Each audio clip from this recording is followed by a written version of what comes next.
रत्ना और आप देख रहे हैं ए न्यूज टुडे। वक्त हो चुका है छत्तीसगढ़ की खास खबरों का। चंद्रशेखर बरेट की देखिए पहली खबर। पामगढ़ विधानसभा स्तरीय पिछड़ा वर्ग भाईचारा सम्मेलन का आयोजन हुआ, जिसमें मुख्य अतिथि के रूप में जयजयपुर विधायक केशव चंद्रा शामिल हुए। कार्यक्रम की अध्यक्षता पामगढ़ के विधायक इंदू बंजारे ने की। इस दौरान समाज के प्रमुख लोग मौजूद रहे। कार्यक्रम को मुख्य रूप से समाज के लोगों ने मंच को संबोधित किया और कहा, समाज के उत्थान भीमराव अंबेडकर और काशीराम के विचारों से ही संभव है। इस दौरान केशव चंद्रा ने कहा कि मंडल कमीशन ने पिछड़ा वर्ग के 27% आरक्षण का सिफारिश किया था, लेकिन सत्ता में बैठे कांग्रेस के भाजपा के लोगों ने ये आरक्षण लागू नहीं किया। कार्यक्रम में बसपा की रीति नीति से प्रभावित होकर 50 लोग बसपा में शामिल हुए। पामगढ़ विधानसभा में भाईचारा बनाओ सम्मेलन का कार्यक्रम आयोजित किए थे और उसमें मुख्य अतिथि के रूप में मुझको आमंत्रित किए थे। तो आज इस कार्यक्रम में आया। पूरे दिन भर पानी गिरने के बावजूद यहाँ जो पिछड़ा समाज की उपस्थिति है, हर समाज के लोग यहाँ आए थे, दूर दूर से आए थे। उनके बीच में हमने अपनी बातों को रखा कि पिछड़ा समाज का हित केवल बहुजन समाज पार्टी में सुरक्षित है। बहुत ही जोरों शोरों से इस कार्यक्रम में सभी लोग उपस्थित हुए थे और काफ़ी हद तक इस कार्यक्रम में सबने भागीदारी निभाई। काफ़ी बरसात होने के बावजूद भी, काफ़ी बिजली चमकने होने के बावजूद भी सब लोग अडिग होकर यहाँ पर उपस्थित थे। ये उनका ये प्रतीक है, उनके अंदर में जो विश्वास है उसका, कि वो आने वाले समय में पामगढ़ में बहुजन समाज पार्टी के हाथी के निशान को पुनः स्थापित करेंगे। इस संकल्प सभा के रूप में आज हमारा कार्यक्रम सम्मानित हुआ। बढ़ते अगली खबर की ओर देखिए Sunil Cherwa. Press council of Balrampur Kusmi में भव्य सांस्कृतिक संगीत संध्या कार्यक्रम का आयोजन किया गया, जिसमें मुख्य अतिथि सामरी विधायक और संसदीय सचिव चिंतामणि महाराज मौजूद रहे। पत्रकारों ने मुख्य अतिथि का भव्य रूप से स्वागत किया और कुसमी खेल मैदान के स्ट्रीट लाइट की तमाम जनप्रतिनिधियों और जनता के बीच बहुप्रतीक्षित मांग को पूरा करते हुए उद्घाटन भी किया। सांस्कृतिक संगीत संध्या के इस कार्यक्रम में झारखंड से आए कलाकारों ने एक से बढ़कर एक रंगारंग प्रस्तुति दी। पुलिस अधीक्षक डॉक्टर लाल उमेश सिंह के निर्देशानुसार थाना प्रभारी जितेंद्र जायसवाल सहित पूरी टीम के द्वारा कार्यक्रम को सफल बनाने में सराहनीय योगदान रहा। लालशाह की देखिए अगली खबर। एनएमडीसी चेक पोस्ट बचेली में लोग धरने पर बैठे। एनएमडीसी के प्रथम पाली के कर्मचारी माइंस क्षेत्र में ड्यूटी पर नहीं पहुंच पाए, जिसकी वजह से एनएमडीसी का उत्पादन ठप हो गया। तीनों पाली के कर्मचारी ड्यूटी पर नहीं पहुंचे तो एनएमडीसी को एक दिन में ही करोड़ों का नुकसान हुआ। एनएमडीसी के द्वारा ग्रामीणों को बहुत बार समझाने की कोशिश की, लेकिन असफल रहे। मौके पर पुलिस जवान और सीआईएसएफ के जवान मौजूद रहे। इससे पहले भी लोगों ने इस जन सुनवाई के विरोध में करीब 20 घंटे का चक्का जाम भांसी में किया था और 2 दिनों का अल्टीमेटम भी दिया। भांसी खदान की लीज निरस्त करने गमावड़ा, धुरली, नेरली सहित अन्य गांव के लोगों ने सुबह 4 बजे से बचेली एनएमडीसी परियोजना के चेक पोस्ट पर धरने पर बैठे। इसका ये आंदोलन चल रहा है। इससे पहले बांसी में धरना प्रदर्शन किया गया था।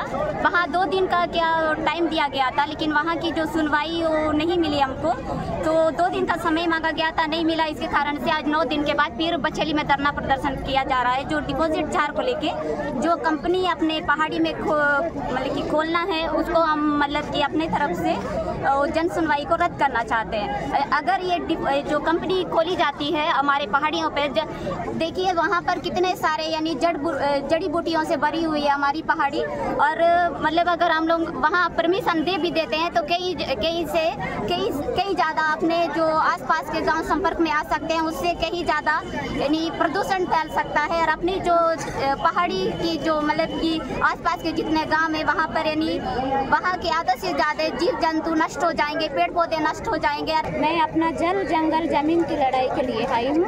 अगर हम लोग अभी जमीन तो देंगे, लेकिन आने वाले पीढ़ी के लिए तो दिक्कत होगा ही है ना सर। अगर हम लोग अभी जैसे कि तैसे काम करके भी जी लेंगे, लेकिन आने वाले पीढ़ी के लिए तो दिक्कत तो होगा ही है। इसलिए हम लोग जल जंगल जमीन को बचाने के लिए सब गांव वाले एकजुट होकर विरोध करने के लिए बैठे हैं। क्या डिपॉजिट चार्ज को हम लोग खोलने का अवसर नहीं देंगे सर।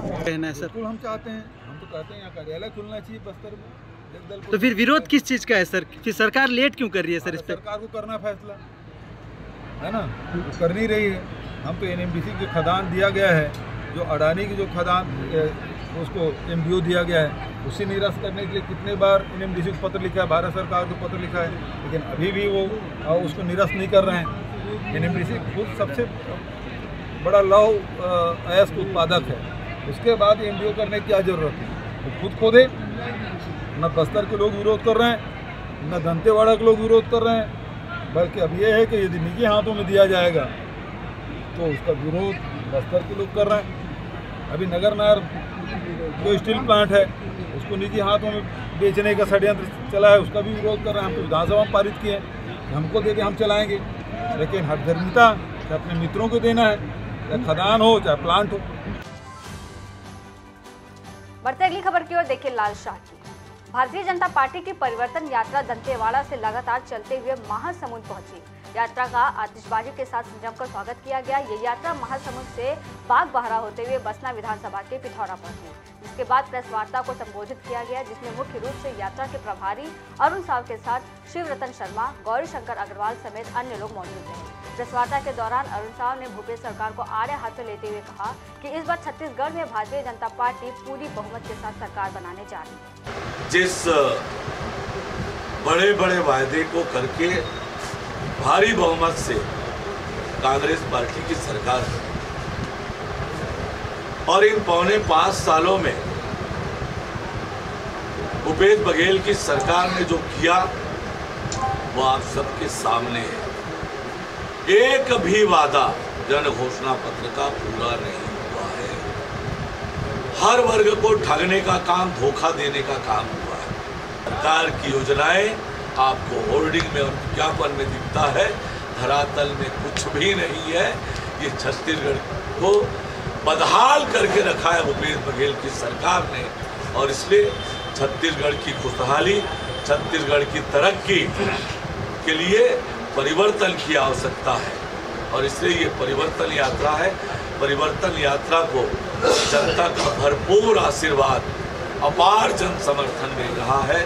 लोग बड़ी संख्या में आ रहे हैं, और इसलिए हमें पूरा विश्वास है कि छत्तीसगढ़ की जनता परिवर्तन करेगी और छत्तीसगढ़ में भारतीय जनता पार्टी की सरकार बनाकर छत्तीसगढ़ को खुशहाली और तरक्की की ओर लेकर जाएगी।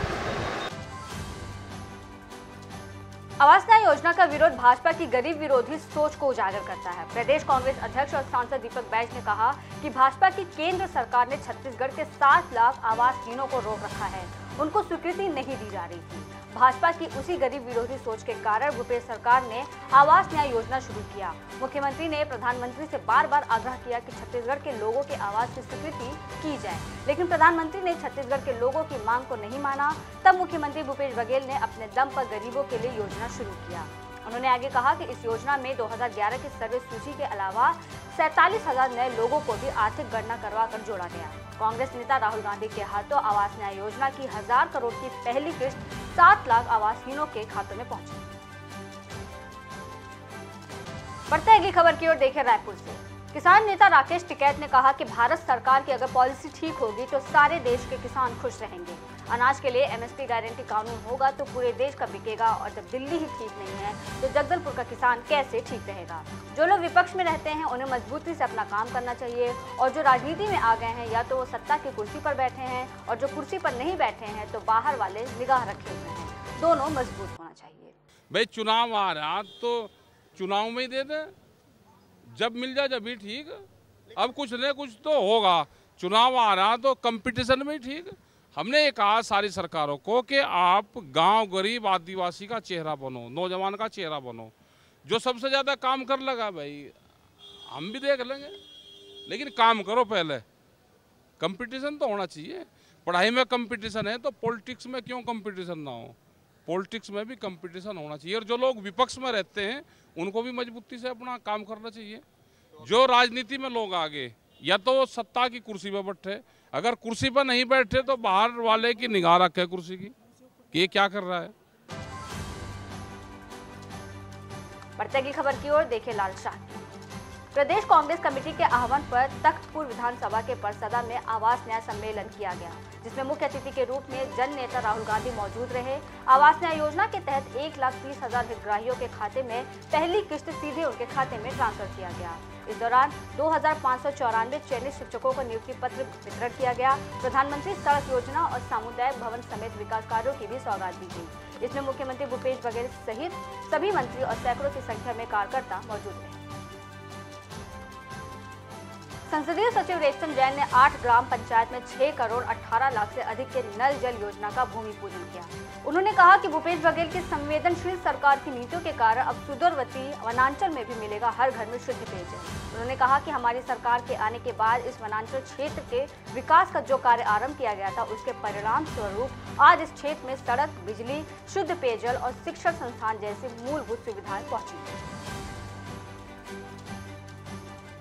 बढ़ते अगली खबर की ओर देखिए, बस्तर से लाल शाह। चुनाव के नजदीक आते आते राजनीतिक सरगर्मियां तेज होती हुई नजर आ रही हैं और कांग्रेस के लोकप्रिय नेता विधायक लखेश्वर बघेल इन दिनों जनसंपर्क अभियान और चुनावी शंखनाद के साथ बस्तर में लगातार ग्रामीणों से नुआखाई जुहार भेंट कार्यक्रम के माध्यम से ग्रामीणों से रूबरू होकर जनसंपर्क साध रहे हैं। वहीं बस्तर विधानसभा के छेपड़ागुड़ा से लेकर उलनाट तक 300 बाइक के साथ कार्यकर्ताओं ने एक विशाल रैली निकालकर एक शक्ति प्रदर्शन भी किया। लखेश्वर बघेल ने जनसभा को अभिवादन करते हुए नुआखाई जुहार भेंट की बधाई और शुभकामनाएं दी। उन्होंने 1,57,65,000 का स्वीकृति कार्यों का भूमि पूजन भी किया और अनुविभागीय अधिकारी लोक निर्माण विभाग के अंतर्गत 99,58,000 काम का भूमि पूजन और लोकार्पण किया। उन्होंने कहा कि हम फसल लगाने से लेकर काटने तक अच्छी तरह इसकी देखभाल करते हैं और पहले ही फसल में अनाज भी निकलता है। उसके अनुरूप ही हम सभी अपने पूर्वजों की रीति रिवाज के अनुसार इस त्योहार को पारंपरिक रूप से मनाते हैं। और अगली खबर की ओर देखिए, जगदलपुर। राजीव भवन में कांग्रेस कमेटी द्वारा गणेश चतुर्थी के पावन अवसर पर आयोजित सुंदरकांड पाठ का गणेश वंदना किया गया। सुंदरकांड पाठ के बाद भी गणेश जी की आरती की गई। इस दौरान सुशील मौर्य ने पूजा अर्चना कर सुख, समृद्धि और खुशहाल जीवन की मंगल कामना की।